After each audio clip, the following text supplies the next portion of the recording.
번째 시간입니다. 로마서 1장에서 16장 말씀을 가지고 오늘 하나님께서 우리에게 주시는 기도 제목 붙잡고 이렇게 기도하는 시간을 갖겠습니다. 로마서는 1장에서 16장으로 되어 있는 짧은 성경이지만 사실은 이 복음서 중에 복음서인 정말 성경입니다. 이 로마서만 잘 읽고 로마서에 이 말씀만 잘 깨달아도 사실은 굉장히 이게 강한 복음이고, 이 복음을 통해서 우리가 믿음으로 살 수 있는 것이 이 로마서 성경입니다. 여러분들이 특별하게 여러분들에게 한 가지 이렇게 부탁드리고 싶은 것은 로마서를 많이 읽으십시오. 사복음서를 읽으면서 제일 먼저 우리가 예수님의 그 나라, 하나님의 나라와 하나님의 의, 그것을 알고 주님의 말씀, 산상수훈 말씀을 우리가 배우고, 그리고 주님의 행적, 주님의 3년 동안의 이 공생애를 알고 나면 이제 우리가 복음을 알아야 됩니다. 하나님 무슨 말씀을 하시고 하나님이 어떻게 살으라고, 우리 믿음은 뭐냐, 이것을 알려주시는 것이 이 복음서들을 지나면 이제 정말 하나님께서 생명과 같이 우리에게 주시는 말씀들이 있습니다. 그 중에 하나가 이 로마서입니다. 로마서를 여러분이 잘 읽고 또 연구도 하고, 그렇게 이 로마서가 왜 기록되어 있는지 그런 것을 이렇게 배우고 여러분이 삶에 적용을 하면 좋을 것 같습니다. 이 로마서는 여러분이 다 아시는 것처럼 로마서의 저자는 바울입니다.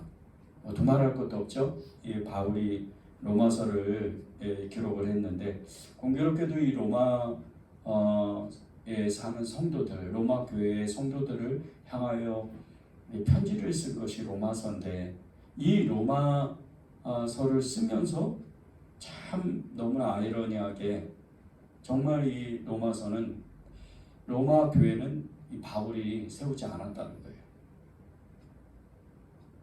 참 이게 복음의 정수 중에 정수인데, 로마에 있는 교회를 바울이 세우지 않고 자생적으로 일어난 교회라는 거예요. 그것이 하나님께서 이 로마서를 통해서 바울이 전한 이 복음, 바울이 로마서를 기록한 목적이 있는데, 굉장히 이게 참 너무 이게 자기가 세우지 않는 그런 교회의 성도들을 향해서 예수님이 누구시고 하나님이 누구시며, 그리고 또 성도는 무엇을 위해서 살아야 하는지 그렇게 적혀 있는 것이 로마서입니다. 이 로마서는 이 로마의 성도들을 정말 만나고 싶었던 이 바울이 간절한 마음으로 내가 이제 금방 너희들을 찾아갈 것이다는 이제 말씀으로 시작을 합니다. 그리고 로마가 가장 전하고 싶었던, 이 복음을 전하고 싶었던 사람 중에 한 사람이 로마 황제입니다. 그 황제 일가들에게 복음을 전하고 싶었고, 그리고 이 사바나라고 나와 있는데, 이 서바나 지금으로 말하면 이제 스페인 땅이죠. 이 스페인 땅이 땅 끝에 가서 복음을 전하기 위해서 로마 교회를 이제 복음의 전초 기주로 삼으려고 이 로마서를 기록하면서 로마에 있는 로마 교회 성도들을 만나고 싶어 했던 겁니다. 근데 이 로마서의 주제는 하나님의 은혜를 통한 구원에 대해서 정확하게 너희들이 알아야 된다.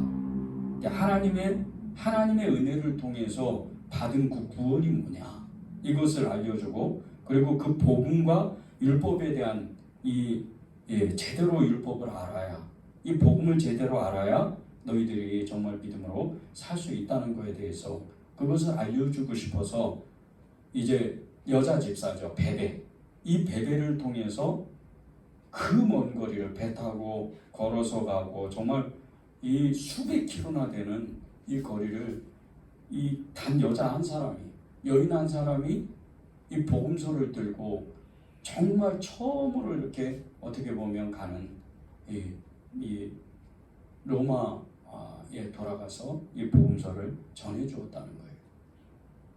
너무나도 이 로마서는 우리에게 시사하는 바가 너무나도 큽니다. 생각해 보세요, 여러분이.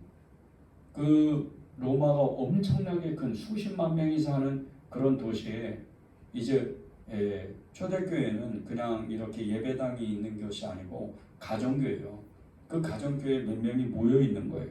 그 모여 있는데 정말 사도 중에 사도인 이 바울이 전한 복음서를 들고 두루마리의 책이죠. 이 복음서를 들고 수백 킬로를 찾아온 이 여인 한 사람, 이 베베가 전화해 준 그 복음을 앉아서 듣는 거예요. 요즘으로 말하면 정말 이렇게 이제 여자 목사님이 담임 목사님이 되셔가지고 어디에서 이렇게 이제 교회에서 복음을 전하실 때 거기 이제 성도들이 이렇게 복음을 듣는 그런 형태가 되는 거예요. 그런데 이 여자 집사 베베가 복음서를 전해줄 때 그것을 읽어 나가게 될 때 그 감격이 얼마나 큰지를 모릅니다. 여러분이 복음서를 읽을 때, 이 로마서를 읽을 때 그런 마음으로 읽어야 돼요. 그런데 이 로마서를 잘 찬찬히 읽으면 1장 1절에 어떻게 나오죠? 예수 그리스도의 종 바울은 사도로 부르심을 받아 하나님의 복음을 위하여 택정함을 입었으니 이 복음은 하나님의 선지자들을 통하여 그의 아들에 관하여 성경에 미리 약속하신 것이라. 3절입니다. 그의 아들에 관하여 말하면 육신으로는 다윗의 혈통에서 나셨고 4절이요. 성결의 영으로는 죽은 자들 가운데에서 부활하사 능력으로 하나님의 아들로 선포되셨으니 곧 우리 주 예수 그리스도시니라. 이 복음을 전할 때 베베 집사가 그 성도들에게 복음을 전하는데 이 복음서를 쓴 로마서를 쓴 이 바울이 없는 자리에서 이 지금 복음을 전하는 거예요. 그런데 1절에 딱 보면 예수 그리스도의 종 바울은 사도로 부름을 받았다. 너희들의 이방인의 사도로 내가 부름을 받았는데 내가 너희들을 가르치지 않고 너희들의 교회를 세우지 않았지만 난 너희들의 사도다. 이 얘기를 하는 거예요 지금. 그런데 이제 그러면서 복음을 쭉 전해주는 거예요. 이 복음은 하나님의 선지자들을 통하여 그의 아들에 관하여 성경에 미리 약속하신 것이었다. 너희들이 성경을 알지 않느냐? 성경을 읽으면 그 많은 수많은 수백 년 동안 수세기 동안 전해온 그 선지자들이 전해준 그 예수 그리스도를 나는 알고 있고 나는 그분을 전하는 자이다. 이렇게 얘기를 하는 거예요. 얼마나 감격스러워요. 여러분이 그런 감격으로 이 로마서를 읽으면 좋겠습니다. 여러 기도 제목을 하나님이 주셨는데 그 중에 이제 9가지 기도 제목을 주셨어요. 오늘 그 9가지만 같이 나누고 기도하는 시간을 갖겠습니다. 첫 번째는 택함받은 복음 전도자와 그가 전하는 복음이 있다는 거예요. 지금 이제 방금 읽었는데 로마서 1장 1절에서 4절입니다. 예수 그리스도의 종 바울은 사도로 부르심을 받아 하나님의 복음을 위하여 택정함을 입었으니 이 복음은 하나님의 선지자들을 통하여 그의 아들에 관하여 성경이 미리 약속하신 것이라. 그의 아들에 관하여 말하면 육신으로는 다윗의 혈통에서 나셨고 성결의 영으로는 죽은 자들 가운데에서 부활하사 능력으로 하나님의 아들로 선포되셨으니 곧 우리 주 예수 그리스도시니라. 아멘. 이 성도들이 구원받은 동시에 복음 전도자로 택함을 받았다는 것을 잘 몰라요. 여러분은 구원받는 동시에 복음 전도자로 택함을 받았다는 것을 정말 믿나요? 여러분들은? 그것이 얼마나 중요한 줄 아세요? 여러분이 복음 전도자로 부름을 받는 그 순간서부터 여러분은 그것을 아는 그 순간서부터 이 바울과 같이 그렇게 살아야 되는 거예요. 지금 바울이 어디서 이 편지를 쓰는 줄 아십니까? 지금 로마를 향해서 편지를 쓰는데 이 고린도에서 교회에서 정말 수많은 역사가 일어났고 엄청난 그 복음 전도하는 그런 가운데 또 핍박을 받고 엄청나게 또 욕을 먹고 그런 가운데서 이 로마에 대한 소식을 듣고 고린도 교회에서 로마 성도들을 향해서 복음을 이 로마서를 쓴 거예요. 여러분들이 1절의 말씀처럼 예수 그리스도의 종 바울은 사도로 부르심을 받아 하나님의 복음을 위하여 택정함을 입었다. 이 말씀을 쉽게 생각하면 안 돼요. 바울이 고린도 지방에 들어가가지고 얼마나 많은 고난을 겪고 얼마나 많은 고통을 겪었어요. 그런데도 정말 그 수많은 사람들, 수많은 우상들을 섬기는 그 가운데 복음을 전했어요. 끝내 그 안에 교회가 생깁니다. 여러분이 복음 전도자로 부름을 받았다. 단순히 그냥 주위에 있는 사람 예수 믿으세요 우리 교회 나와요. 이게 복음 전도자가 아니에요.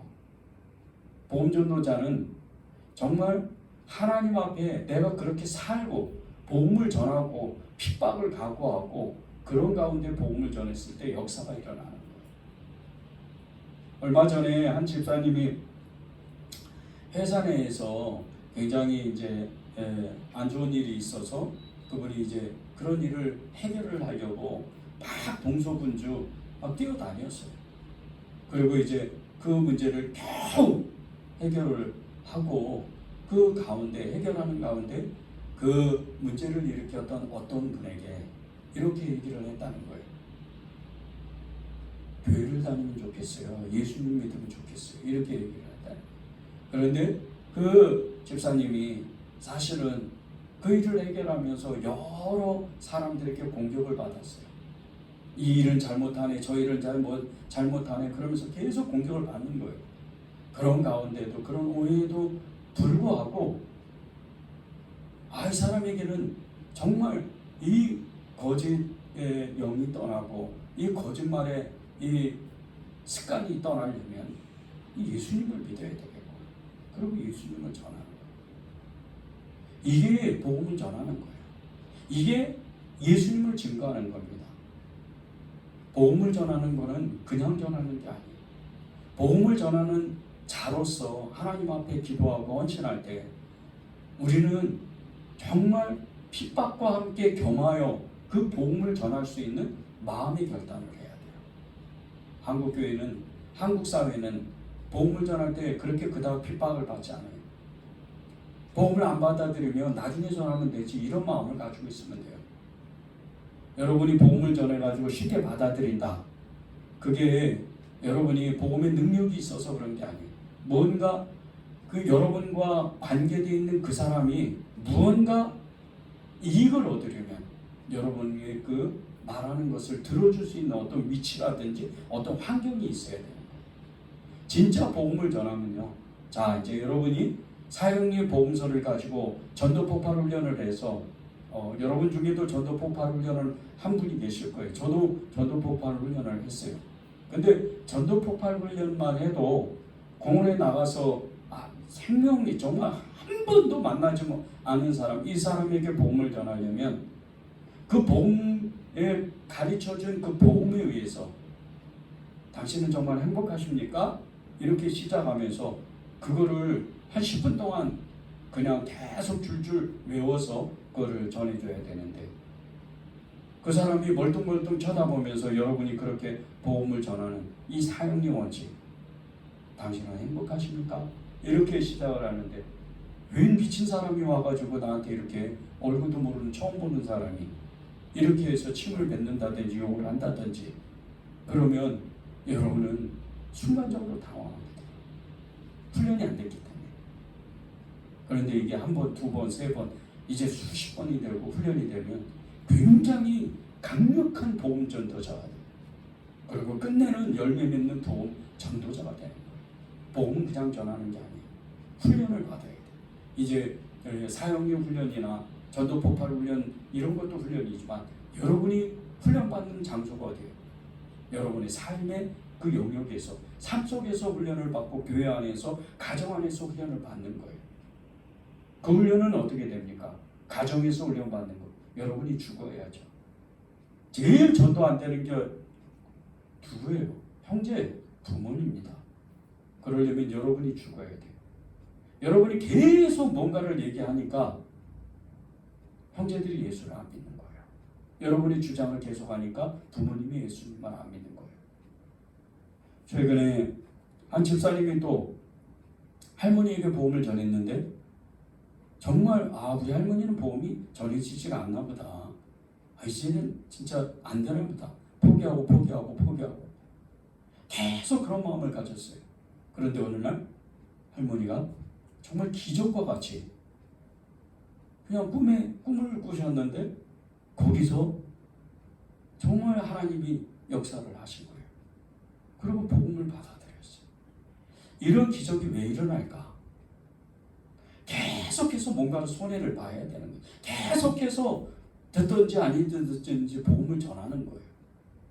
이게 복음 전도자인 거예요. 여러분이 왜 복음을 이 택함을 받은 복음 전도자가 돼야 되고 또 여러분이 가지고 있는 그 복음이 확실하지 않으면 이 바울과 같이 복음을 전할 수가 없다는 거예요. 그런데 이 복음이 어떤 복음입니까? 바울이 알고 있는 이 복음은 선지자들을 통하여 그의 아들에 관하여 성경이 미리 약속하신 것이라는 거예요. 하나님이 미리 약속하신 그 복음을 전하는 거예요. 그분이 누구예요? 예수 그리스도. 그분이 그 아들에 관하여 우리가 하나님의 아들에 관하여 전하는데 육신으로는 다윗의 혈통으로 나셨다. 이게 얼마나 중요한 말씀입니까? 인간이라는 거예요. 예수님이. 인간이에요. 그러니까 우리가 전하는 복음이 뭐죠? 예수님은 완전한 인간이시고 완전한 하나님이신데 완전한 인간이시라 당신의 마음, 당신의 고통, 당신의 그 삶의 어려움 그것을 알고 있어요. 그것이 하나님은 당신을 사랑하십니다. 이거예요. 그냥 전하는 게 아니에요. 이 복음을 알고 전하는 거예요. 그러면 능력이 나가는 거예요. 여러분 통해서. 하나님이 당신을 사랑하십니다. 당신의 그 고통, 당신의 그 힘듦, 당신의 그 삶의 어려움 그것을 이미 하나님은 알고. 왜?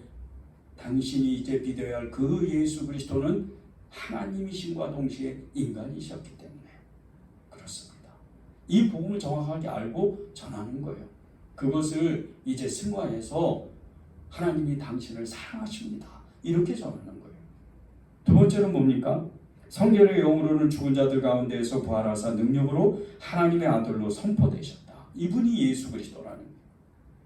부활의 주님을 전하는 거예요. 부활의 소망을 전하는 거예요. 당신이 지금 여기서 치질이 못 살고 치질이 너무나 힘들고 지치고 어렵고 고난이 겹겹이 쌓이고 사방이 우겨쌈을 당하는 그런 삶을 산다 할지라도 예수님 믿으면 천국 가는 소망이 있어요. 천국 가면 거기에는 슬픔도 눈물도 없고 이 땅의 괴로움이 다 없어지는 거예요. 그걸 전하는 거예요. 이게 부활 신앙이에요. 여러분이 부활을 왜 믿어야 돼요? 왜 여러분이 부활의 주님을 전해야 돼요? 부활은 이렇게 강하다는 거예요. 로마서 16장 1장 16, 17절에 보면요. 내가 복음을 부끄러워하지 아니하노니 이 복음은 모든 믿는 자에게 구원을 주시는 하나님의 능력이 됨이라. 먼저는 유대인에게요 그리고 헬라인에게로다. 복음에는 하나님의 의가 나타나서 믿음으로 믿음에 이르게 하나니 기록된 바 오직 의인은 믿음으로 말미암아 살리라 함과 같으니라. 순서가 있다는 거예요. 믿음인데 순서가 있어요. 복음을 믿음으로 취하는데 순서가 있어요. 먼저는 유대인이고 그 다음에 헬라인이라는 거예요. 여기서 유대인이 누굽니까? 저와 여러분이에요. 예수님을 먼저 믿었기 때문에. 그리고 이 헬라인은 이방인과 같이 이제 우리를 통해서 복음을 받아들이는 사람들이에요. 그러면 유대인이 믿어야 되는 이 복음이 뭡니까? 우리가 믿어야 되는 이 복음이 뭐예요? 믿음으로 말미암아 모든 것을 믿는 거예요. 기록된 바. 여러분이 그런 믿음을 가지고 내가 택함 받았다. 복음 전도자로. 그리고 내가 하는 이 복음을 정말로 예수 믿지 않는 내 형제와 자매와 부모님과 내 직장 동료와 내가 만나는 모든 세상 사람들에게 담대하게 전할 때 이 복음의 능력이 영혼구원으로 열매로 나타난다는 거예요. 여러분이 그런 믿음을 받아야 돼요. 여러분이 그런 믿음을 가지고 있을 때 여러분의 삶도 풀어지는 거예요. 믿음이기 때문에, 여러분이 알고 있는 그 믿음 때문에 내 처지는 형편은 너무나도 어렵고 힘들지만 모든 것을 믿음으로 받는 거예요. 그것이 복음 전도자요, 하나님께 택함을 받은 여러분이라는 거예요. 그런 은혜가 여러분에게 있기를 바랍니다. 두 번째는 복음은 모든 사람이 죄인이라고 말해요. 저와 여러분이 죄인이라는 거예요. 로마서 3장 9절에서 12절입니다. 그러면 어떠하냐? 우리가 나으냐? 결코 아니라 유대인이나 헬라인이나 다 죄 아래에 있다고 우리가 이미 선언하였느니라. 기록된 바 의인은 없나니 하나도 없으며 깨닫는 자도 없고 하나님을 찾는 자도 없고 다 치우쳐 함께 무익하게 되고 선을 행하는 자는 없나니 하나도 없도다. 모든 사람이 죄인이라는 거예요. 여러분은 의인이세요? 죄인이세요? 여러분이 그런 질문을 받을 때 혹시 여러분이 이제 어디 길 가다가 구원받았습니까? 날짜가 오는 날인지 기억나세요? 이러면 이단인 줄 알고 이렇게 응대하지 마세요. 근데 또 한 가지 물어보는 게 있어요. 여러분은 죄인입니까? 여러분은 의인입니까? 이렇게 물어보면 딱 이렇게 대답해야 돼요. 뭐 대답할 필요는 없지만 나는 죄인인과 동시에 의인입니다. 이렇게 대답해야 돼요. 왜 그런지 아시죠? 여러분 안에 계신 그 예수님 때문에 그러는 거예요. 그분이 여러분 안에 있기 때문에 여러분은 의인인 거예요. 근데 또 나는 죄인인 거예요. 그것을 내가 정확하게 알아야 돼요. 죄를 가지고 있는 마지막이 뭡니까? 로마서 6장 23절에 보면 죄의 싹은 사망이라고 그랬어요. 그래서 우리 육신이 죽는 거예요. 복음을 정확하게 알고 나면요, 너무나 신비롭고 너무나 감격하고 너무나 은혜로운 거예요. 우리 육신은 죽게 돼 있어요. 죄 때문에. 그런데 그 육신을 벗으면 너무나 신비롭게, 너무나 감사하게, 너무나 하나님이 우리를 얼마나 사랑하셨는지, 의인이 우리도 원래도 의인이었지만, 죄인과 동시에 의인이었지만 이제 육신을 벗으면 우리의 속사람, 우리의 영혼이 정말 날개를 달고 천사에 받들려서 하나님의 보좌 앞에 그냥 순식간에 가는 거예요. 여러분이 정말 이것을 정확하게 알고, 복음이 나에게 말하는 것은, 복음이 나에게 가르쳐 주는 것은 내가 죄인이구나. 세상 사람들은 다 죄인이에요. 예수 안 믿기 때문에. 그런데 나도 죄인이구나. 이것을 항상 잊지 마십시오. 여러분 중에 죄를 이렇게 습관적인 죄를 지어서 힘든 사람이 있어요. 그리고 때때로 나도 모르게 올라오는 혈기, 분노, 음란, 이런 것들이 있습니까? 그런 죄 때문이에요. 이 죄의 기질 때문이에요. 그것을 인정하는 순간 죄와 싸울 수가 있는 거예요. 여러분이 싸우지는 못해요. 근데 전쟁은 누구한테 있다고 그랬습니까? 여호와께 있다고 그랬어요. 하나님 아버지께 있는 거예요. 그분께 맡기면 우리가 죄를 이길 수가 있는 거예요. 저와 여러분은 죄인인 거예요. 그것을 잊지 마시기 바랍니다. 세 번째는, 복음이 말하는 것은 내 속에 두 가지의 법이 있다는 거예요. 조금 아까 죄인이라고 우리가 나눴는데, 이 연장선상에서 우리가 조금 더 구체적으로 우리 안에 있는 것이 무엇인지 알아야 돼요. 로마서 7장 21절 25절입니다. 그러므로 내가 한 법을 깨달았노니 곧 선을 행하기 원하는 나에게 악이 함께 있는 것이로다. 내 속사람으로는 하나님의 법을 즐거워하되 내 지체 속에서 한 다른 법이 내 마음의 법과 싸워 내 지체 속에 있는 죄의 법으로 나를 사로잡는 것을 보는도다. 오호라 나는 공고한 사람이로다. 이 사망의 몸에서 누가 나를 건져내랴. 우리 주 예수 그리스도로 말미암아 하나님께 감사하리로다. 그런즉 내 자신이 마음으로는 하나님의 법을, 육신으로는 죄의 법을 섬기노라.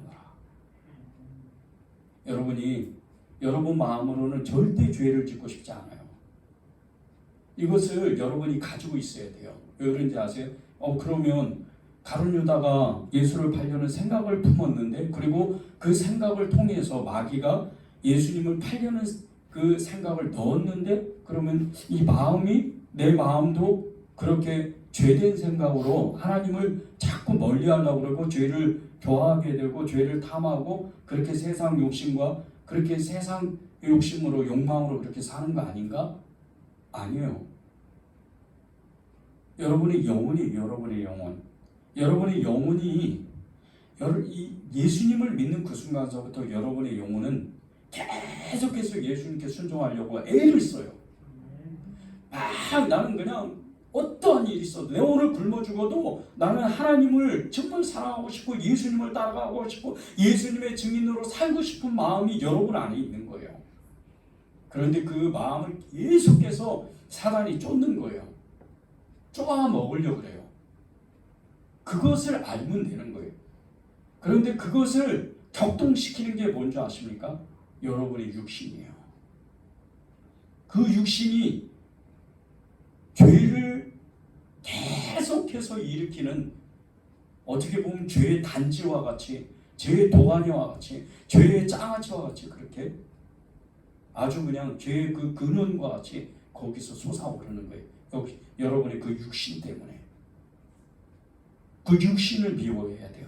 그렇다고 여러분이 어디 가서 막 진짜 그냥 이 육신을 없애버려야 되겠다 하고 막 나무에다 긁거나 여러분 몸을 긁거나 막 때리거나 이러면 안 돼.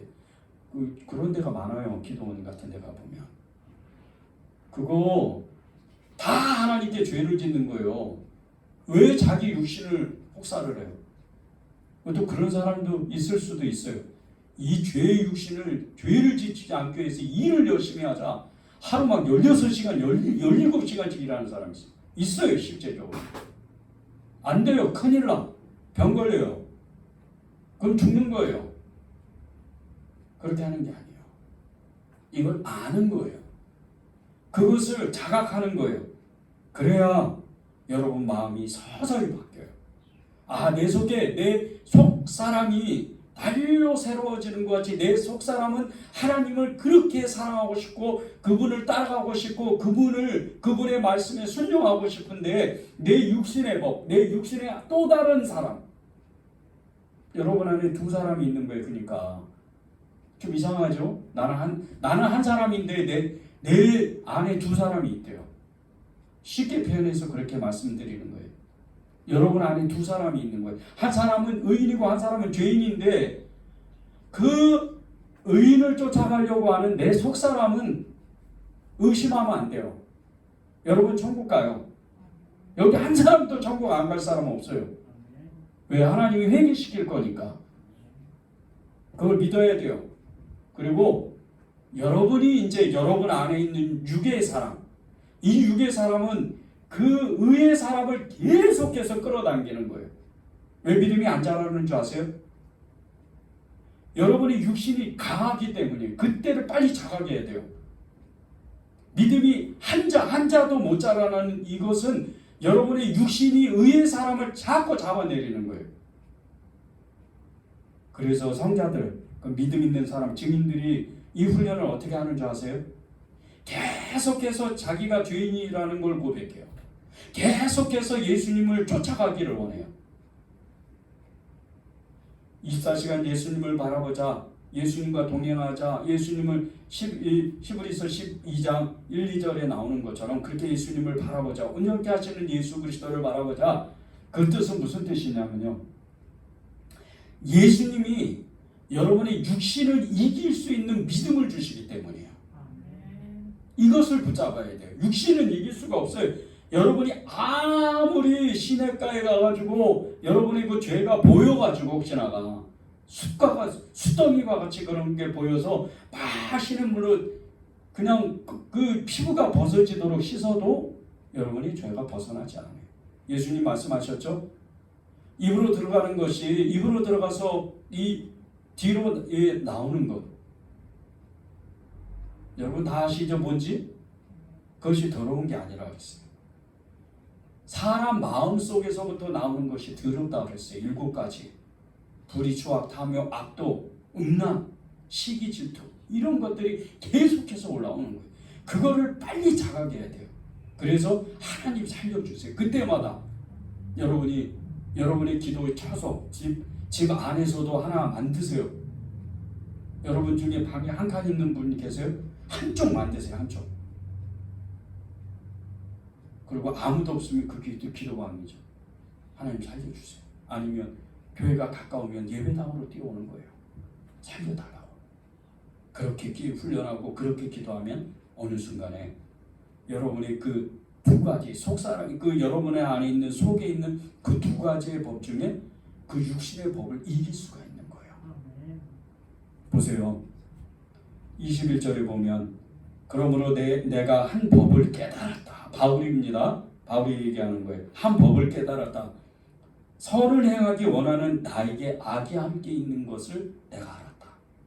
악을 쫓아가는 것을 있는 그 법을 알았다는 거예요. 여러분이 이것만 깨달아도요, 여러분은 정말 의인이 되고 성자가 되고 믿음의 사람, 증인이 될 수가 있어요. 왜? 그걸 아는 순간 어떻게 되죠? 하나님, 저는 의인으로 살고 싶습니다. 계속 애를 쓰게 돼요. 그래서 육신을 이기는 거예요. 육신을 이기면 어떻게 되죠?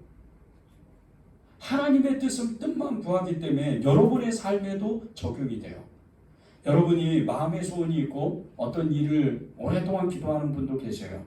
그런데 그 기도 응답이 바로 응답되려면 제일 그 응답되는 제일 큰 비결, 가장 빨리 그게 기도 제목이 응답되는 비결이 뭔지 아세요? 예수님과 완전히 하나 되는 거예요. 그럼 그분의 뜻이 여러분에게 임해요. 그래서 말한 대로 이루어진다는 뜻이 그런 뜻이에요. 복음은 어렵지 않아요. 우리는 그분만 붙잡으면 돼요. 그 예수 그리스도 그분만 붙잡으면 돼요. 그럼 죄도 이겨요. 우리의 믿음 없음도 뛰어넘을 수 있어요. 하나님의 수준에서 하나님의 주시는 초자연적인 그 믿음을 받을 수가 있어요. 여러분도 기도하면 태풍도 맞고, 여러분도 기도하면 엘리야와 같이 3년 6개월 동안 비가 안 오게 할 수 있는 능력이 여러분 안에 있어요. 왜? 엘리야는 우리와 같은 성정이기 때문에, 우리와 같은 성질을 가졌기 때문에 그것이 여러분 안에 있다는 거예요. 여러분의 육신을 이기는 그 은혜를 받으시기 바랍니다.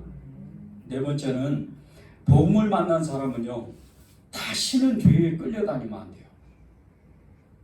이제 계속 이어지는 겁니다.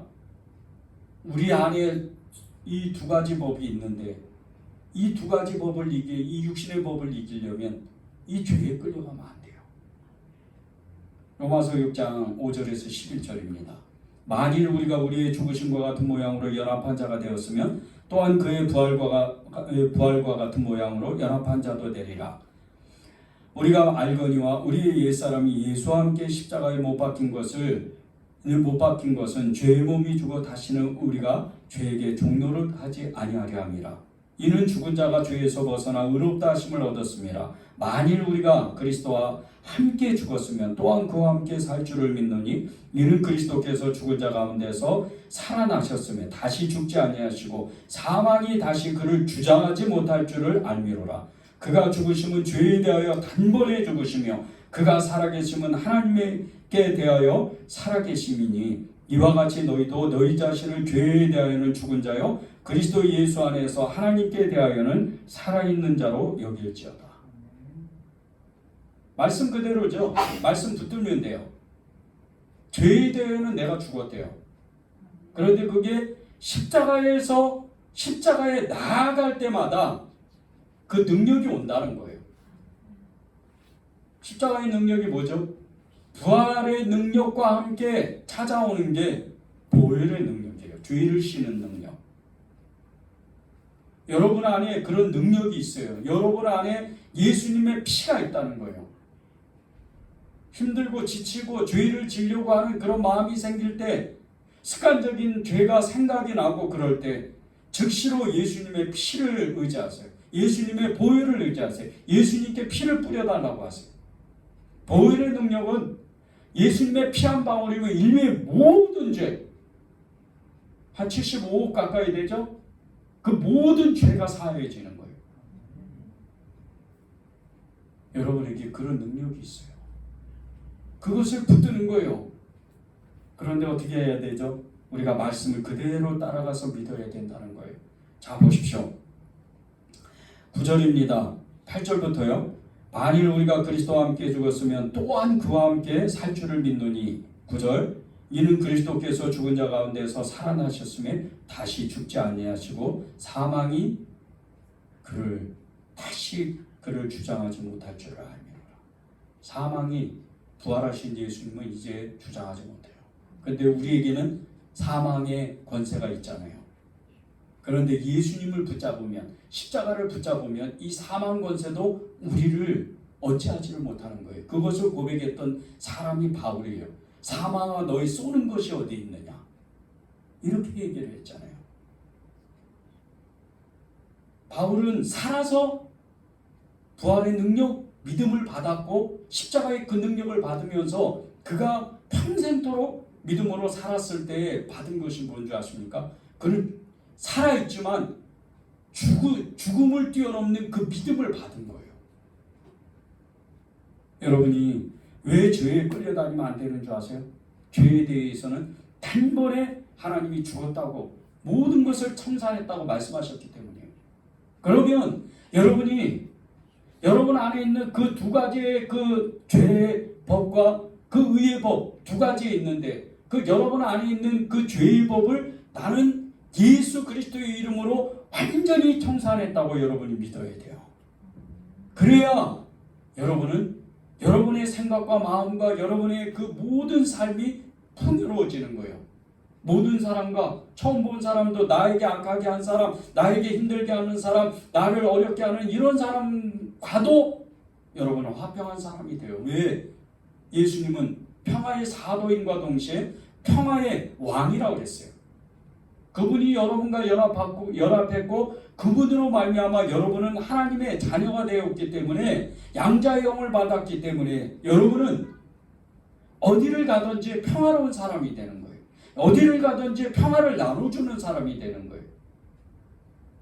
그러면 여러분의 안에 있는 이 죄가 여러분의 그 안에 있는 예수님의 십자가의 능력, 그 부활의 능력으로 말미암아서 죄에 대한 단번에 죽었다는 이 복음의 능력으로 여러분은 죄를 짓지 않는 거예요. 똑같은 죄 지세요? 똑같은 그 죄의 습관적인 죄 때문에 힘들어하세요? 그러면 말씀을 붙드십시오. 죄에 대해서는 단번에 죽으심이라. 저도 목사지만 여름이니까 여기 교회 앞에만 나가도요, 낮에만 나가도 요즘에 이렇게 자매들이 너무 옷이 짧아요. 그 눈이 안 돌아갈래야 안 돌아갈 수가 없어요. 근데 눈이 돌아가지만 기도는 그렇게 해요. 하나님, 예수님의 마음을 주십시오. 제 눈을 예수님의 보혈로 씻어 주십시오. 늘 그 훈련을 하는 거예요. 처음부터 성자 없어요. 처음부터 정결한 사람, 성결한 사람 없어요. 예수 믿었다고 여러분이 처음 예수 믿을 때 성령 세례를 받고 마음이 뜨거워지고 막 이제부터 나의 삶은 하나님 앞에 드리겠습니다 하는데 그 며칠 가죠? 3일이요? 하루? 몇 시간도 안 가요. 그렇게 뜨겁게 믿었던 사람이 밥 먹을 때 보면 예수님 온데 간데 없어요. 배고프니까 막 먹는 거예요. 몇 달 지나 보세요. 자기가 그렇게 뜨겁게 만난 복음이, 예수님이 온데 간데 없어요. 그냥 사라져버리는 거예요. 여러분이 왜 예수님을 정말 붙잡아야 되는 이유는, 여러분이 이 죄를 정말 자각하지 않고 그냥 망각하고 스쳐 지내 보내버리면 여러분은 죄를 절대 이길 수가 없어요. 그렇기 때문이에요. 계속해서 지금 바울이 로마에 사는 이 이방인들에게 그리고 유대인들에게 이 율법을 하나님의 말씀을 전해주는데 지금 율법에 대해서 계속 이야기하면서 그와 동시에 복음에 대해서 이야기를 해요. 하나님의 의에 대해서. 그것을 계속 붙잡고 지금 여러분이 따라오시기 바랍니다. 다섯 번째는 복음에는 넘치는 하나님의 은혜가 있다는 거예요. 이것을 바로 붙잡아야 돼요. 로마서 5장 20절 21절입니다.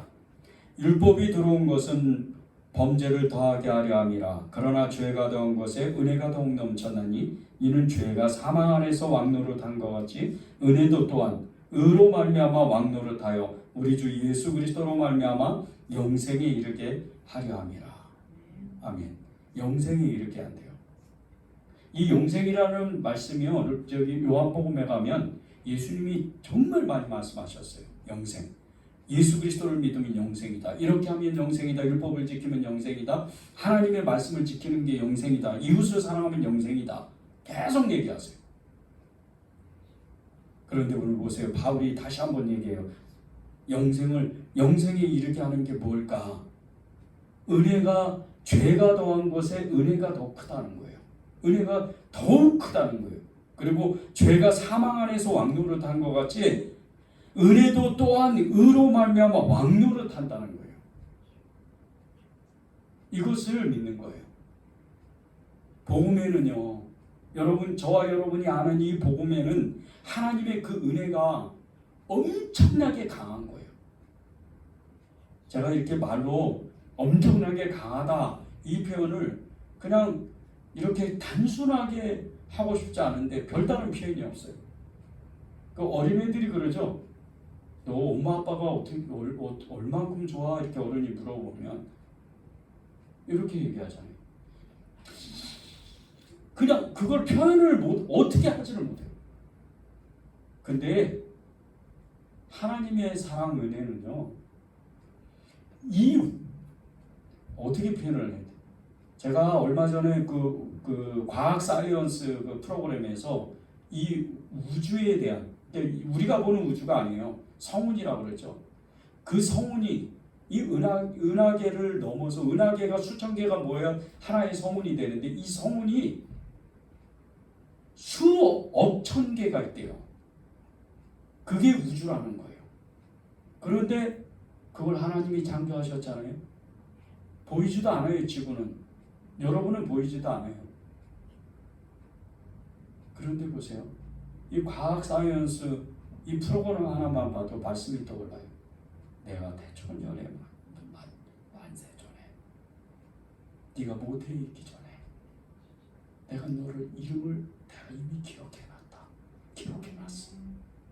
그리고 내가 너를 지명해서 불렀어. 내가 너를 사랑해. 이거 하나면 끝난 거 아니에요? 여러분이 도대체 뭐가 그렇게 힘들어요?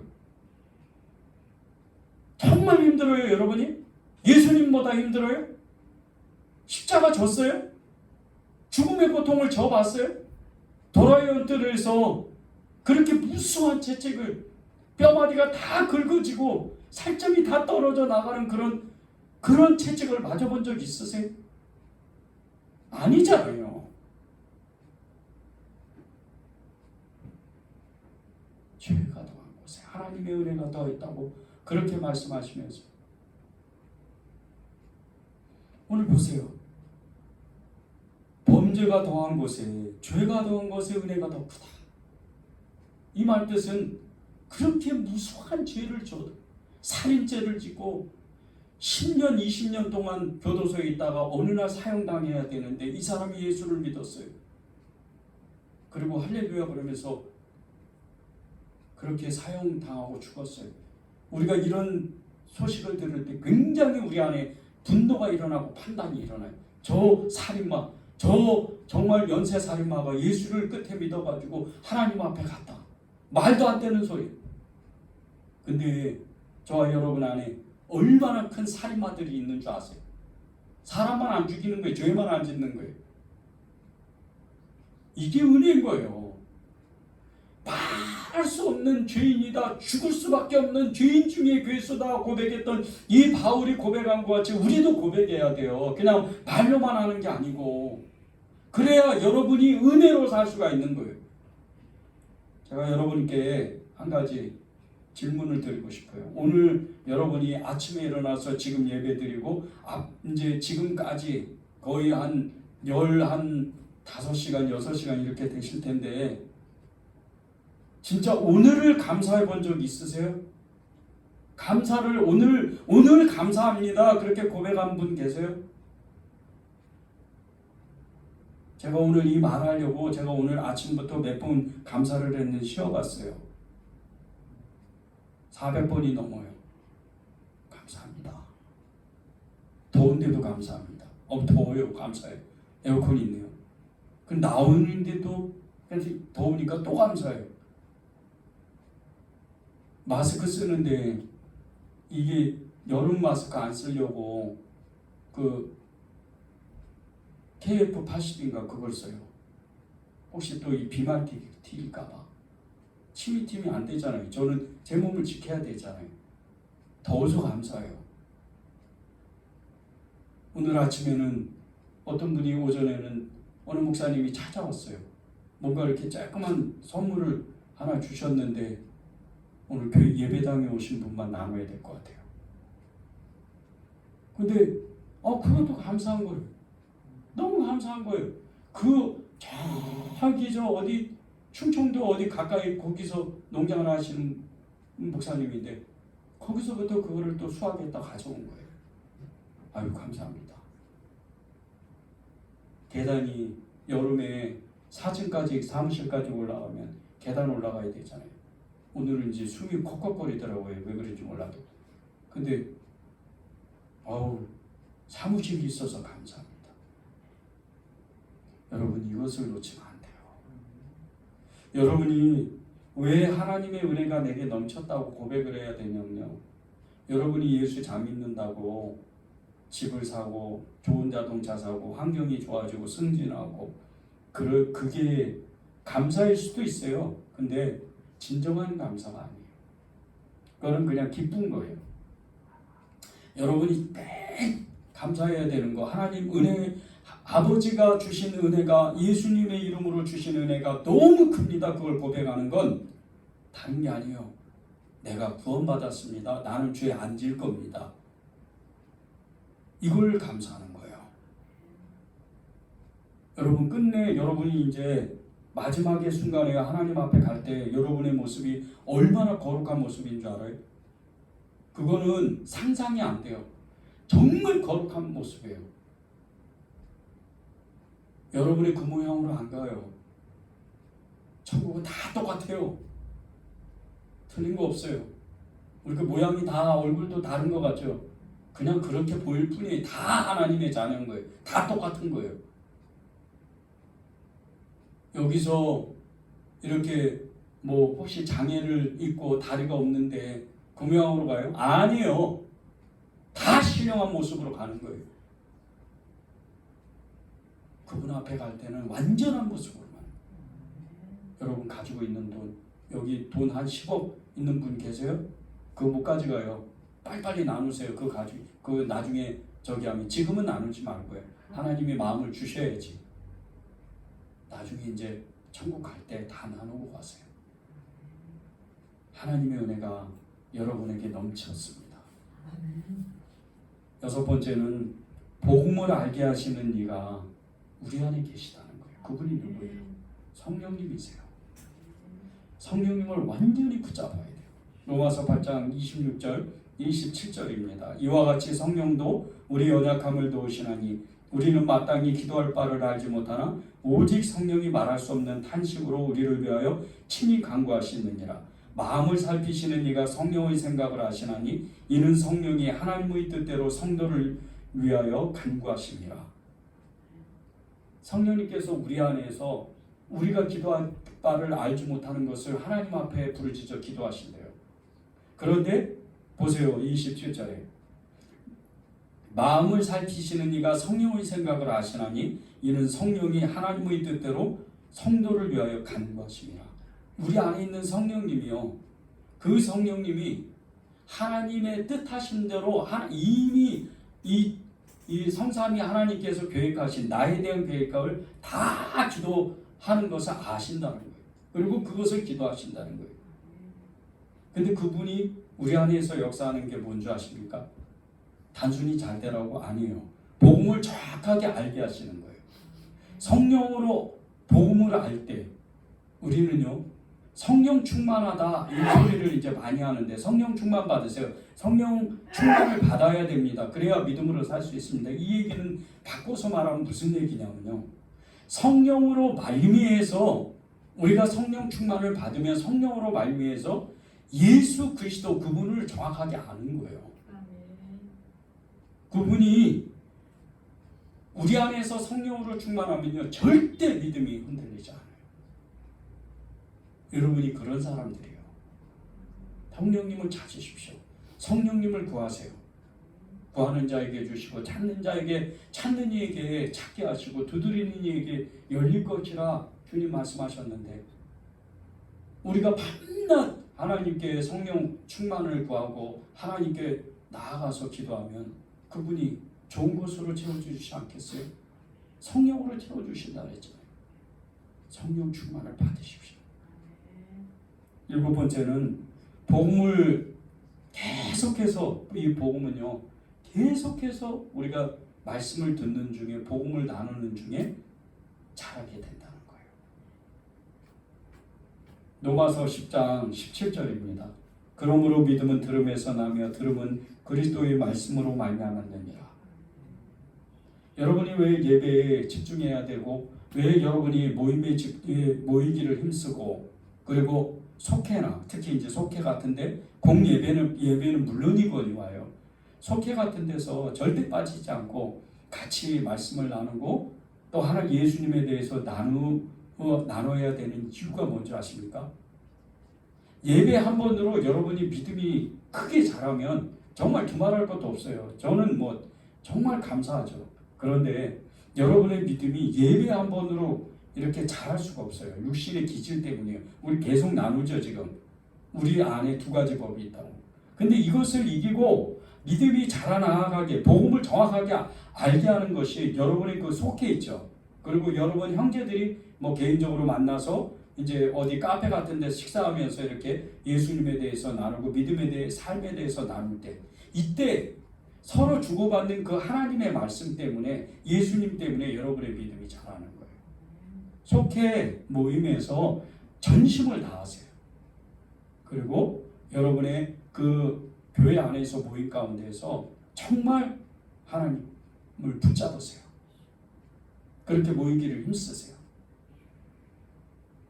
7번째는 복음을 계속해서 들어야 이 믿음이 더 크게 자라는데, 이 믿음이 더욱 크게 자라려면 사랑해야 된다는 거예요. 이 믿음의 실천이야. 로마서 12장 9절에서 13절입니다. 사랑에는 거짓이 없나니 악을 미워하고 선에 속하라. 형제를 사랑하여 서로 위하고 존경하기를 서로 먼저 하며 부지런하여 게으르지 말고 열심을 품고 주를 섬기라. 소망 중에 즐거워하며 환난 중에 참으며 기도에 항상 힘쓰며 성도들의 있을 것을 공급하여 손대접하기를 힘쓰라. 여러분이 사랑하기를 결정하잖아요. 특별히 사역을 하는 분들이 중에 진짜 믿음이 떨어지는 분을 못 봤어요. 저는 노숙자 사역하는 분, 어려운 사람 도와주고, 제 장애인 사역, 그리고 이제 그렇게 이제 이 한국교회 안에 또 하나의 그 사랑 사역이 있는데, 여기도 제가 의료원도, 성남시 의료원도 알아보니까 아직은 이제 지금 시작은 하지는 않았는데 호스피스 병동이 있다고 하더라고요. 호스피스 병동에서 사역하시는, 봉사하시는 분들이요, 굉장히 달라요. 왜? 마지막 죽음의 순간을 보내드리는 그런 사역이라 영혼을 보는 눈이 열려있는 분들이에요. 이런 분들이. 제가 전에 교회에서 호스피스 사역하시는 권사님 그 사역 이야기를 들은 적이 있었어요. 이분이 한 20년 동안 호스피스 사역을 했는데 벌써 달라요. 믿음 자체가 완전히 달라요. 이분의 초점은 뭔지 아세요? 이분의 초점은 모든 것이 영혼이에요. 죽고 사는 그 문제예요. 그러니까 별반 세상에 뉴스에 관심이 없어요. 이분은 오직 어떻게 하면 예수님을 전할까.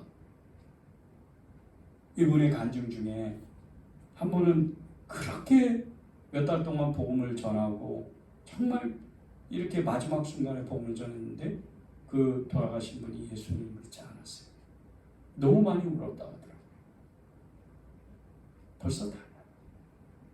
왜 여러분이 사랑을 실천해야 되는 줄 아세요?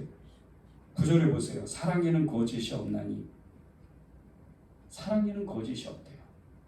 사랑이 많은 사람 치고 거짓말하는 사람 없어요. 사랑이 많은 사람 치고 믿음이 없는 사람이 없어요. 믿음 바꿔서 말하면 뭔지 아세요? 사랑이에요. 왜 그런 줄 아세요? 하나님은 사랑이시라 이렇게 말씀하셨잖아요. 사랑이 많으면 믿음이 있는 거예요. 사랑이 많으면 예수님과 완전히 하나 된 사람이라는 거예요. 여러분이 정말 사랑의 사람이 되도록 그렇게 훈련해야 돼요. 그런 사람이 사랑을 이루고 믿음의 사람, 증인이 될 수가 있는 거예요. 로마서 13장 10절에 보세요. 사랑은 이웃에게 악을 행하지 아니하나니 그러므로 사랑은 율법의 완성이니라. 사랑하는 사람은 이웃에게 해를 끼치지 않아요. 그리고 하나님의 말씀을 완전히 1.1획도 떨어뜨리지 않고 완전히 행하는 사람이 된다는 거예요. 사랑하십시오. 여러분은 사랑의 사람이 돼야 돼요. 마지막으로 이제 9번째, 믿음의 사람은 말씀대로 사는 사람들이에요. 복음의 사람은 말씀대로 사는 사람이라는 거예요. 로마서 2장 12절에서 13절입니다. 무릇 율법 없이 범죄한 자는 또한 율법 없이 망하고 무릇 율법이 있고 범죄한 자는 율법으로 말미암아 심판을 받으리라. 하나님 앞에는 율법을 듣는 자가 의인이 아니요 오직 율법을 행하는 자라야 의롭다 하심을 얻느니라. 율법이 뭐예요? 우리로 말하면 성경이잖아요. 성경을 듣는 거로 끝나면 믿음은 들음에서 나는데 이것은 하나님의 말씀이다. 근데 거기서 딱 그대로 멈춰 있으면 믿음이 자라지 않아요. 행동해야죠. 들은 대로 행동해야 돼요. 사랑해라, 용서해라, 이해해라, 기다려라, 기도해라, 봉사해라. 그러면 그대로 하는 거예요. 그러면 여러분의 복음의 그 믿음이 엄청나게 자라나 있는 거예요. 여러분에게 교회에서 이거 하세요 저거 하세요 지금 누가 말하는 사람이 없잖아요. 요즘 코로나 시대에 교회 와서 뭘 좀 해주세요 말할 수도 없어요. 그건 여러분의 마음인 거예요. 여러분이 정말 하나님의 나라를 꿈꾸고 예수님을 사랑하고 그분을 정말 내 주님으로 모셨다면 당연히 생각나는 게 첫 번째가 교회예요. 교회가 생각날 수밖에 없어요. 그러니까 교회가 좋으니까 교회에 와서 이것저것 할 게 없는지 보는 거예요. 이게 봉사인 거예요. 교회에서 이거 해주세요 저거 해주세요 봉사 아니에요.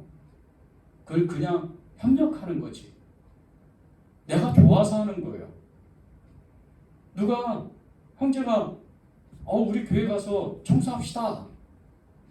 그래요 같이 갑시다. 봉사한 거예요. 그게 말씀을 행하는 거예요. 여러분이 그런 사람들이 돼야 돼요. 여러분이 정말 말씀을 듣고 행하는 사람이 되면 여러분을 통해서 하나님은 일하고 싶어 하세요. 그런 사람이 어떤 사람이 믿음의 사람이에요. 다소 좀 깁니다. 그런데 다 읽지를 못하고 제가 히브리서 11장 믿음의 사람들이 나오는 성경을 읽어드릴게요. 잘 마음에 새겨보세요. 11장 32절에서 40절인데 너무 기니까 다 읽지는 않겠어요. 내가 무슨 말을 더하려? 기드온, 바락, 삼손, 입다, 다윗 및 사무엘과 선지자들이 이를 말하려면 내게 시간이 부족하리로다. 그들은 믿음으로 나라들을 이기기도 하며 의를 행하기도 하며 약속을 받기도 하며 사자들의 입을 막기도 하며 불의 세력을 멸하기도 하며 칼날을 피하기도 하며 연약한 가운데에서 강하게 되기도 하며 전쟁에 용감하게 되어 이방 사람들의 진을 물리치기도 하며 여자들은 자기의 죽을 자들을 부활로 받아들이기도 하며 또 어떤 이들은 더 좋은 부활을 얻고자 하여 심한 고문을 받되 구차히 풀려나기를 원하지 아니하겠다. 그 뒤에 37절부터 쭉 나중에 한번 읽어보세요. 이게 믿음의 사람이에요. 이 사람들의 공통적인 그 삶의 유형이 뭔지 아세요? 들은 대로 행하는 거예요. 들은 대로 그냥. 구약의 사람들은 하나님의 율법의 말씀을 붙잡고 그것을 선지자의 직임으로 그들 믿음의 증인들로 그렇게 믿음으로 산 거예요. 말씀을 붙잡고. 신약 사람들은 어떻게 해요? 예수님의 사람들. 예수님의 사람들은 예수님이 말씀하신 걸 붙잡고 하나님의 나라를 구한 거예요. 여러분이 말씀을 왜 읽어야 되고 왜 말씀대로 살아야 되는 줄 아십니까? 복음의 증인이 돼야 되기 때문에. 이 로마서의 결론이 복음의 증인들이 16장에 쭉 나오잖아요. 바울의 동역자들. 계속해서 나옵니다. 그런데 여러분도 예수님의 생명책에 지금 기록되어지고 있는 거 모르시죠? 여러분이 그 예수님의 그 생명책에, 하나님의 생명책에 여러분의 행위가 다 기록되고 있어요, 지금. 여러분의 복음서를 써야 돼요. 여러분의 그 믿음의 그 성경을 여러분이 스스로 써야 돼요. 그런 사람이, 바울과 같은 사람이요, 그런 사람이 말씀을 듣고 행하는 사람이에요. 그런 사람들이 되길 바랍니다.